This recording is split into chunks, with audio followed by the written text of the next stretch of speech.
going on? I'm a man who do what he got to do. I am a man who won't let me change. I need a boy who should win you, but that's what you gotta do.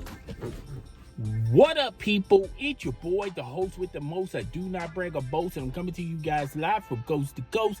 It's your boy. I'm Chris the Dom One, the official place where you get all your entertainment needs wrapped under a pretty bow. As always, rate, comment, subscribe, share this with a friend, family, as well as a follower. Let's get this YouTube channel lit in the YouTube algorithm. You heard me?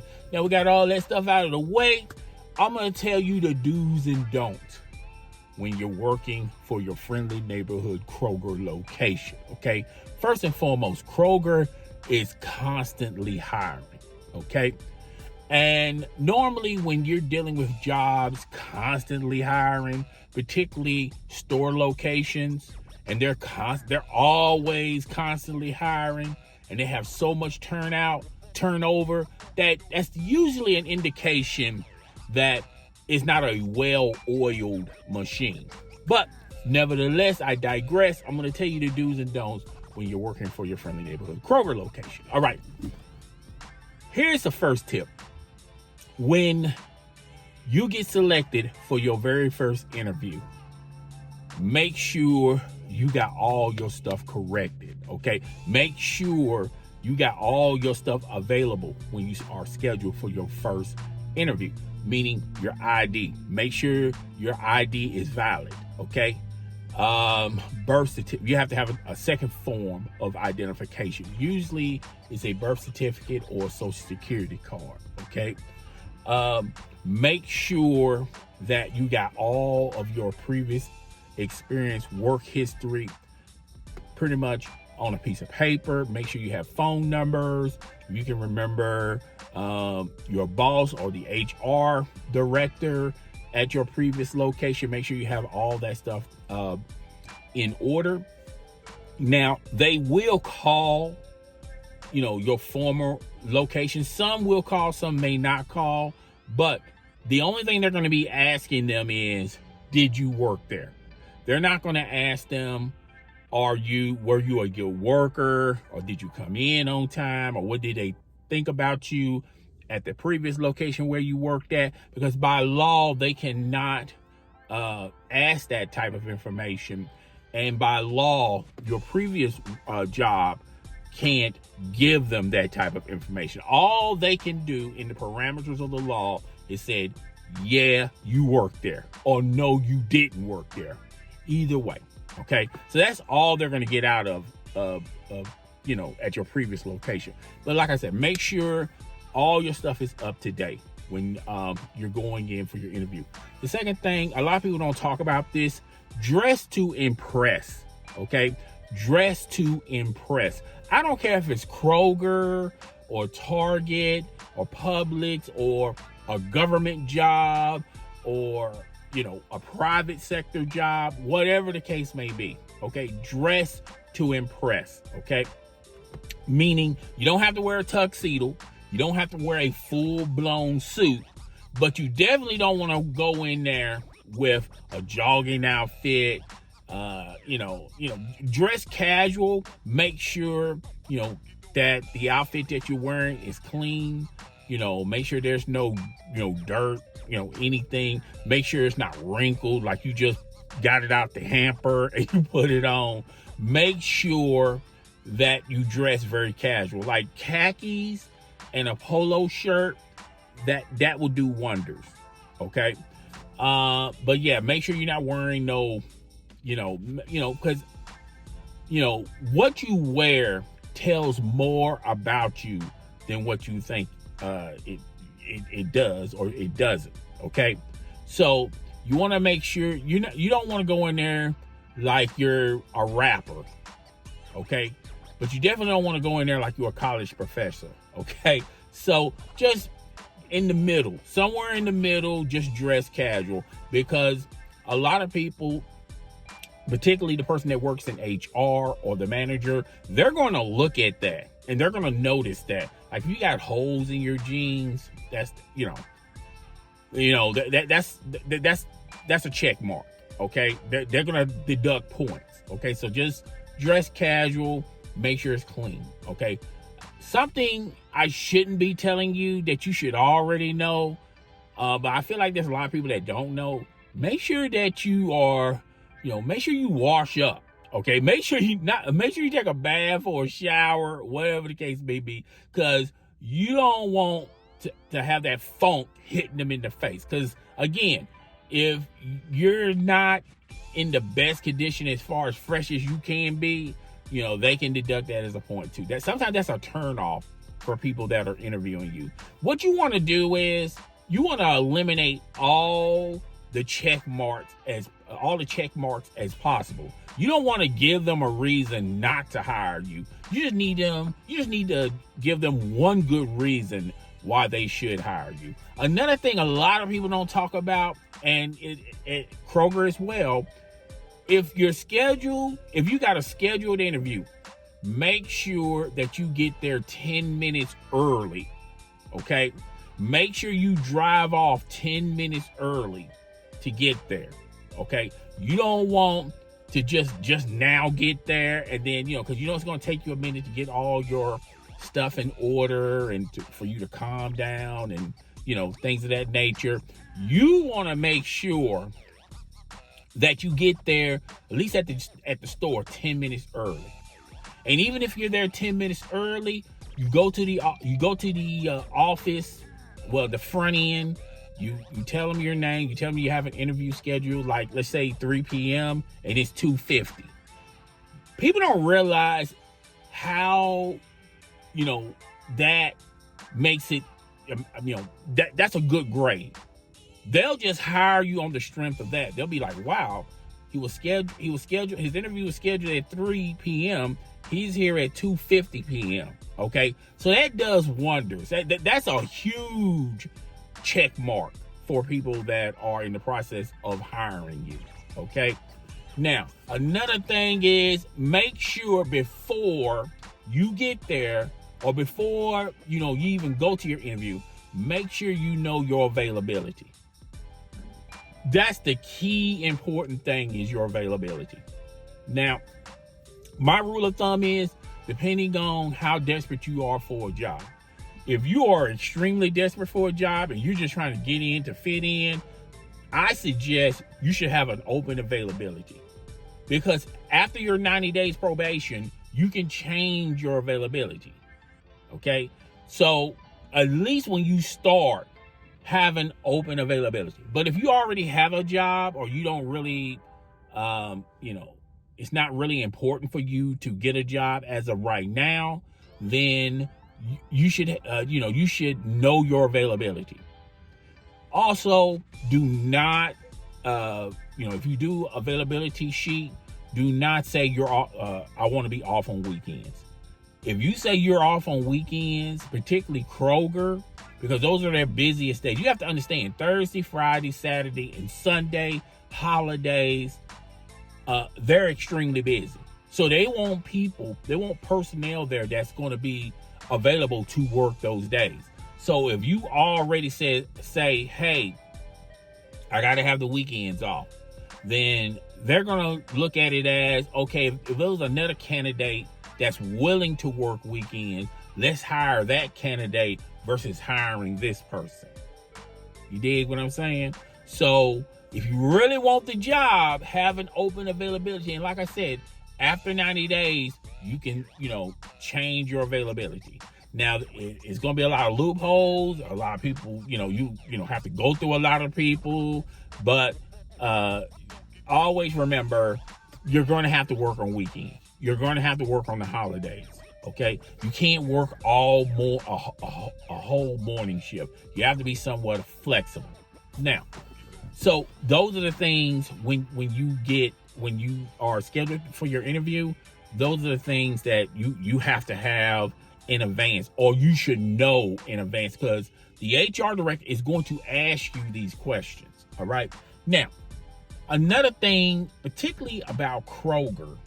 Another thing about Kroger is they always give you this song and dance that they're extremely flexible, they're relaxed, wherever you want to work, they'll cater to you, we're nice, this, that, and the third. At the end of the day, it's a business, fam.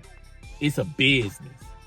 And they don't care, they don't care too much to make it comfortable for you. They're going to give you a schedule that benefits them more so you. They're going to put you somewhere where it's going to benefit them more than you. So you have to have an understanding that you're not going to get everything what you want. So you have to have a mindset that, yeah, there's a possibility I'm going to have to work on weekends. There's a possibility I might have to go to a department I don't want to go to. But it depends on how bad you want this job.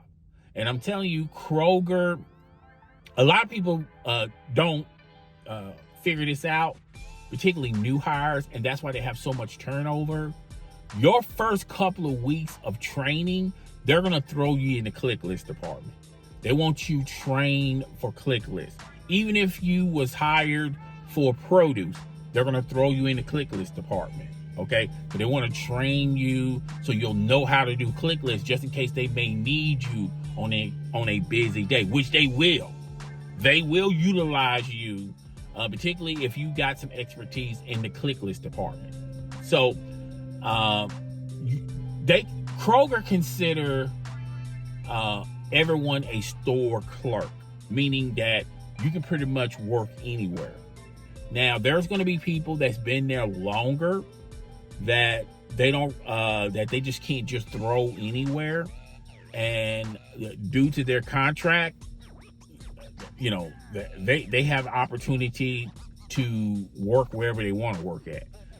With the contracts, particularly with Kroger, and the union is really not that strong. They're going to put you anywhere. They're going to consider you a store clerk, meaning that you can bag groceries, you can get carts, you can check, you can stock, you can work in produce, you can do click lists, whatever the case may be. Okay, so that's something that you have to understand going in, particularly with Kroger. Okay, and when it comes to Kroger on this front, I have to tell people this about this when they work, because I used to do the hiring for Kroger. Look, I understand people want to be relaxed. I understand people want to smoke weed. I have nothing against people that smoke weed. But if you know that you're going to have an interview 2 weeks from now or 3 weeks from now, you need to get that stuff out of your system. Now, there's ways to get it out of your system, but you have to be somewhat clean or completely clean. So they're going to do a drug test on you. Okay. And I've seen people, they're hired, they got the job, they're waiting on your results from your drug test. Sometimes it don't even take that long. And then they have to let them go because they failed their drug test. And that's the same to be said about the next thing I want to talk about is your background check. Now, your background check comes a little bit slower than your drug testing. Figure out if you're on drugs or not. So I have literally seen people work a whole month at Kroger. Their background check came back, or it got lost in the mail or whatever. Come to find out that they had charges. They did a crime at another state, or that particular state, wherever the case may be, and then they will have to let you go. All right. Now, Kroger has pretty much relaxed on people being locked up, but it depends on what type of crime you was locked up for. So if it's a very severe crime and you don't tell them in advance, they will get rid of you with the quickness. Okay, so that's something you have to be well aware of.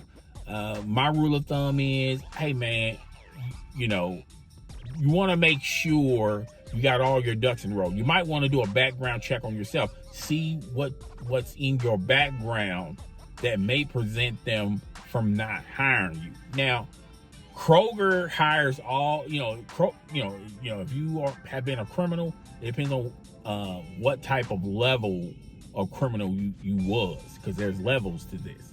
So yeah, that's another thing you need to, you need to know that before you go to your interview. And if they ask you, you might as well go on and tell them. If they, which they shouldn't ask you, but if they ask you, you just can't say I don't know or no. And then they do the background check, come to find out you committed a crime 3 years ago, a severe crime 3 years ago. Okay? So that's another thing a lot of people get hemmed up on is background check and drug testing. Those are the two things I see people get hemmed up on the most. Okay? Now, another thing about Kroger is they have a union. And I just told you their union is really not that strong. Okay? So, a union representative is going to walk up to you and suggest to you that you should join the union. Now, there is no law stating that you should join a union. And to be perfectly honest with you, if you do get in some type of trouble, it doesn't 1000% mean that the union is going to get you out of a jam. And even if you're not signed to the union, they still have to represent you in some form or fashion. Now, there are some union representatives out there that are very petty, that you have to understand that, if they ask you to join the union and you didn't join the union, there are some that are very childish, very immature. They're not going to represent you if you get in trouble, even though they have to. They're not going to. Okay, so yeah, you should union. To me, I look at it like this: if you're not going to be at Kroger for a long period of time, like let's just say you're just here for the summer, or you're just here for a couple of years while you're in college, then to me, I don't think you have to really base it on what you want to do. But if you're going to only be there short term, I don't see a real need for you to join the union. So, that's that in a nutshell. Okay. So, another thing is when you are hired, they'll let you know you get a 30-minute lunch and you get 2 15-minute breaks. Now, I have seen people get fired from Kroger for taking a break and leaving the store, just driving on a break. That's a huge no-no. You can get rolled up to losing your job. If you take a 15-minute break, they want you inside the store. If you go outside the store, you can sit in your car. Now, there's some stores that are kind of, flexible on the breaks and lunches. So they're not going to really get at you because you decided to take your 15-minute break sitting in your car. But technically, you're not supposed to take a 15-minute break driving around the city. That's a huge no-no. Okay? So be wary of that as well. And be on time. Okay? Now, 15-minute breaks, you get 2 15-minute breaks if you work 8 hours. And Kroger pays for those 2 15-minute breaks. Now, if you go past 15 minutes, in some cases, Kroger will pay for it unless the time and attendance clerk doesn't check that and go, okay, we're only going to pay for 15 minutes. The rest of it is considered yours. They say anything past 20 minutes, the system is going to flag it as a lunch, and then you pay for it. 30-minute lunches, you're paying for. It's coming out of your check. So if you take a 40-minute lunch or an hour lunch, depending on what department you're in, you may get some feedback because you took too long for your lunch. But when you look at your check next week, your check is going to be extremely small if you're taking hour lunches. So food for thought. You might want to keep that in mind. Okay. So you get hired. You watch a couple of videos, you do a couple quizzes and things of that nature, and now you are hired. Okay. So the one thing I would tell new hires is make sure you come in on time. Do not come in late. Make sure you come in on time. And make sure when you do clock in, you are ready to work. You don't have time to be talking and gossiping and things of that nature, because you're on the clock as far as whether or not you're going to make probation. And that's where a lot of people screw up at. A lot of people think the hardest part is getting the job. And then once they get the job, they can relax, they can breathe a sigh of relief. And now they're working for Kroger, okay? I'm here to tell you, no. The hard part is passing your probationary period. And you have to be very, very careful on what you do on your probationary period. Don't clock in late. Don't call out. Things happen, and when things do happen, if you have to call out, you have to call out. But don't make it a frequent thing that you call out every single week. Okay, so be wary about that. Okay, and that's pretty much it. Things that you don't know that they don't tell you at your friendly neighborhood Kroger location.